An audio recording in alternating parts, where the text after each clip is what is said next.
একটি বৈষম্যহীন ইনসাফভিত্তিক বাংলাদেশ বিনির্মাণ করা, সেই বাংলাদেশ বিনির্মাণ করার জন্য আমরা গত 1 বছর ধরে ইসলামী ছাত্র শিবির এদেশের মুক্তিকামী ছাত্র জনতাকে সাথে নিয়ে আমরা আন্দোলন সংগ্রাম জারি রেখেছি।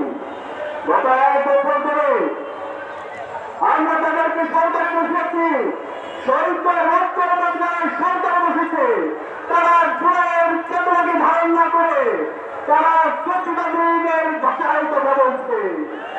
আমরা দেখতে পাচ্ছি 1 বছরে তারা এখন পর্যন্ত আমাদের শহীদদের তালিকা প্রকাশ করতে পারেনি। এখন পর্যন্ত আমাদের গাজীরা সুস্থ তারা কীর্তন করছে না, তাদের টাকার অভাবে রাস্তায় রাস্তায় ঘুরতে হচ্ছে, তাদেরকে বিভিন্নভাবে রাজনীতির গুরুত্ব দেখানো হচ্ছে। আমরা আজকের সংসার সমাবেশকে বলতে চাই, অন্তর্বর্তীকালীন সরকারের প্রধান এবং প্রধান দায়িত্ব হচ্ছে যাদের মাধ্যমে আজকে আমরা আগে পেয়েছি আমাদের এই রাষ্ট্রের শ্রেষ্ঠ সন্তান এই শহীদদেরকে রাষ্ট্রের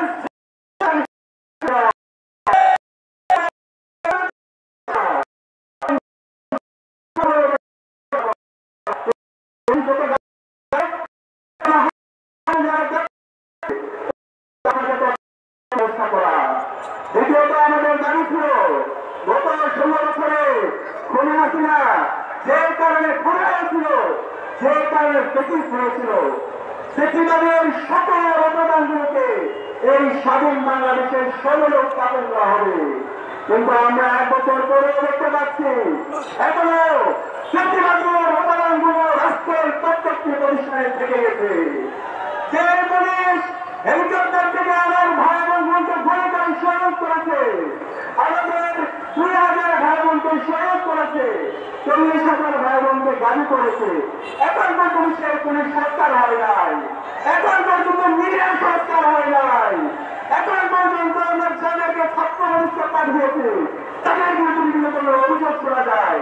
তারা বিভিন্ন ধরনের ইতিহাস ভিত্তিতে ঘটনা আমরা প্রতিনিয়ত দেখতে পাচ্ছি। আমরা 1 বছর পর বলতে চাই আপনারা বলেন শহীদদের ইতিহাস বিকৃত করেন, জুলাইয়ের যে চেতনা, জুলাইয়ের যে আকাঙ্ক্ষা সেটা ধারণা করেন। বাংলাদেশে খুনি হাসিনার যে পরিণত হয়েছিল, প্রেসিডেন্টের যে পরিণত হয়েছিল তার চাইতে খারাপ পরিণতি আপনাদের হবে। সংগ্রামী ভাইরা, আমরা দেখতে পাচ্ছি গত 16 বছর ইসলামী ছাত্র শিবিরের উপর সবচেয়ে জুলাই নির্যাতন নিষ্পেষণ হয়েছিল, কিন্তু আজকে আমাদের বন্ধুবান্ধব ছাত্র সংগঠনগুলো তার পেছনের মাথায় কথা বলছে। ছাত্র শিবিরের ওপর সেই জুলুম নির্যাতন হয়েছে, সেই জুলুম নির্যাতনের বিরুদ্ধে কথা বলে তার ছাত্রলীগকে দায়মুক্ত করার চেষ্টা করছে। আমি বলতে চাই রাজনৈতিক শিষ্টাচার বর্ণক আপনারা কাজ করবেন না, কাজ করবেন না।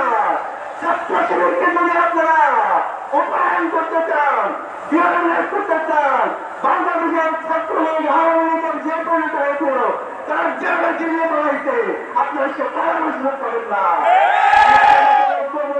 বাংলাদেশের স্বাধীনতার সার্বভৌমত্ব অখণ্ডতার প্রশ্নে জুলাইয়ের শহীদদের আত্মন্তরাকে নতুন বাংলাদেশ বিনির্মাণ করার জন্য ঐক্যবদ্ধভাবে লড়াই চালিয়ে যাওয়ার জন্য আমাদেরকে আরেকটি অন্যান্য বিপ্লব লাগবে। সেই বিপ্লব হবে ইনশাআল্লাহ বিপ্লব, ইনশাআল্লাহ। আহ্বান জানিয়ে আমি আমার কথা বলে দিচ্ছি। আসসালামু আলাইকুম।